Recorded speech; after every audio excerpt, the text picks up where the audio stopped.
الحمد لله نحمده ونصلي على رسوله الكريم أما بعد أعوذ بالله من الشيطان الرجيم بسم الله الرحمن الرحيم وإذ واعدنا موسى 40 ليلة ثم اتخذتم العجل من بعده وأنتم ظالمون۔ اور ہم نے موسیٰ علیہ السلام سے 40 راتوں کا وعدہ کیا، پھر تم نے اس کے بعد بچھڑا پوجنا شروع کر دیا اور ظالم بن گئے۔ سورہ البقرہ کی آیت نمبر 51 تلاوت کی گئی اور اس کے معانی کا ترجمہ آپ کی خدمت میں رکھا گیا ہے۔ اس آیت کریمہ کا ایک پس منظر ہے اور ایک واقعہ ہے، وہ یہ ہے کہ جب حضرت موسیٰ علیہ السلام فرعون کے ظلم سے انہیں نجات دی گئی، ان کی قوم کو، تو اس کے بعد یہ ہوا کہ موسیٰ علیہ السلام کو کوہ طور پر بلایا گیا۔ اللہ تعالیٰ نے بلایا اور تورات لینے کے لیے بلایا کہ یہاں سے جو اللہ کے احکامات ہیں وہ تم کوہ طور پر آؤ اور اسے لے کر جاؤ۔ اور کوہ طور پر جانے کے بعد موسیٰ علیہ السلام کو وہاں 40 دنوں کا یا 40 راتوں کا قیام کا حکم ملا۔ لیکن جب حضرت موسیٰ علیہ السلام گئے تو جاتے وقت اپنا جانشین حضرت اپنے بھائی کو ہارون علیہ السلام کو وہاں پر اپنا جانشین مقرر کر کے گئے اور کہا کہ ان کی غیر موجودگی میں جو ہے آپ ان کی دینی تربیت کیجیے۔ جب یہاں سے وہ گئے اور ہوا یوں کہ بنی اسرائیل میں ایک آدمی تھا سامری نام کا، اس نے کیا کیا، بچھڑے کی پوجا شروع کر دی۔ اس نے سب سے، جیسا کہ روایتوں میں ہے، تفسیر ابن کثیر صحیح بخاری کی روایت میں اور تفسیر طبری کے اندر بھی موجود ہے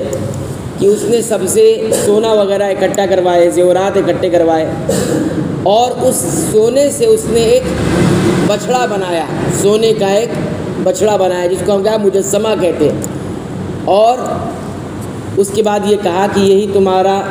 معبود ہے، یہی موسیٰ علیہ السلام کا بھی معبود ہے، اور وہ بھٹک گیا اور اس طرح سے لوگوں کو بھٹکا بھی دیا۔ تو اسی آیت کا جو پس منظر ہے، اسی آیت میں اللہ تعالیٰ نے یہ بات کہی ہے، وَإِذْ وَاعَدْنَا مُوسَىٰ 40 لَيْلَةً، اور اللہ تعالیٰ نے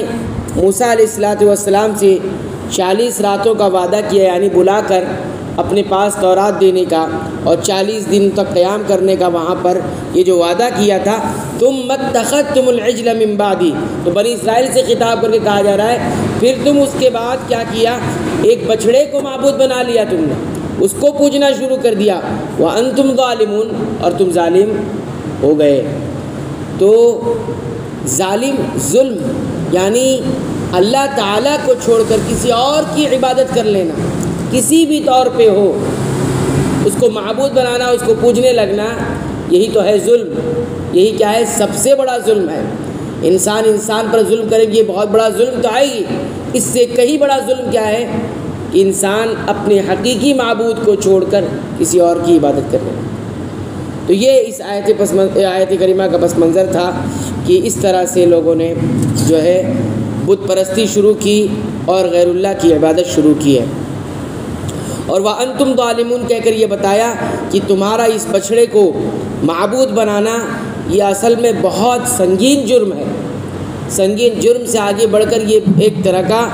ظلم ہے اور بہت بڑا ظلم ہے۔ اس لیے اللہ تعالیٰ نے اس کو وَأَنْتُمْ ظَالِمُونَ کہہ کر یہ بات جو ہے ان کی سنگینی کو، اس جرم کی اور اس گناہ کی سنگینی کو بڑھایا کہ یہ ظلم ہے۔ اور گناہ ویسے بھی ظلم ہوا کرتا ہے، کبھی کبھی گناہ انسان جب نافرمانی کرتا ہے، کسی بھی قسم کی نافرمانی ہو، اس کو چھوٹا سمجھے یا بڑا سمجھے، کبھی وہ ظلم اپنے آپ پر ہوتا ہے، کبھی وہ ظلم دوسرے لوگوں پر ہوتا ہے، اور کبھی وہ ظلم اللہ تعالیٰ کے ساتھ ہوتا ہے، یعنی نافرمانی کر کے وہ اللہ تعالیٰ کے ساتھ ظلم کر رہا ہوتا ہے۔ تو یہ پہلی آیت تھی، آیت نمبر 51۔ اسی طرح پھر آیت نمبر 52 بھی ہے، جس میں اس تذکرے کو تھوڑا سا اور آگے بڑھایا ہے کہ اس کے بعد کیا ہوا، یعنی انہوں نے جب پوجنا شروع کیا تو اس کے بعد ان کے ساتھ کیا حشر ہوا، موسیٰ علیہ السلام جب واپس آئے۔ تو انشاءاللہ آئندہ اگلی آیت میں اس کا تذکرہ ہے، ہم اس کو اگلی آیت میں دیکھیں گے، اگلے درس میں۔ اللہ تعالیٰ سے دعا کرتے ہیں رب العالمین تو ہمیں اس طرح کے ظلم سے ہمیشہ محفوظ رکھے،